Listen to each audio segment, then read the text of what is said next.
కృష్ణ దేవుడు అంటే ఎవరో చెప్పండి. Who is God? చూడండి, దేవుడు అంటే అందరికీ సరి అయినటువంటి పరిచయం లేదండి. అది ఏదో ఒక స్వరూపం అని చెప్పి అనుకుంటారు. కానీ కృష్ణ పరమాత్మ దానికి రిప్లై చూడండి ఎంత గంభీరంగా చెప్పినారు. అక్షరం బ్రహ్మ పరమం. ఫినిష్, అంతే. ఒక్కటేనండి రిప్లై, ఇంకా పెద్దగా చెప్పలేదు. అక్షరం బ్రహ్మ పరమం. అర్జునుడి ప్రశ్న చెప్పండి, దేవుడు అంటే ఎవరు? కృష్ణుడు ఏం చెప్పినారు? అక్షరం. క్షరం అంటే నశించేది, అక్షరం అంటే పర్మనెంట్. అది ప్రపంచంలో అనేకమైన వస్తువులు ఉన్నాయి, కానీ కాలగర్భంలో అన్నీ కూడా నాశనం అయిపోతున్నాయి. ఒక్క వస్తువు మాత్రం ఉన్నది, దాని పేరు ఎగ్జిస్టెన్స్ అంటారు.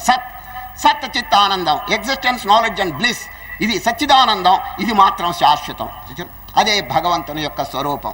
ఎంత చక్కగా చెప్పి కనుక ఈ విషయం తెలిసిన వాడు ఇంకా సచ్చిదానందం బ్రహ్మాండమంతా వ్యాపించి నాశరహితమైనటువంటి వస్తువు విషయం తెలిసినప్పుడు ఇంకా ఒక ప్రాణిని ఎట్లా బాధ చేస్తాడు చెప్పండి?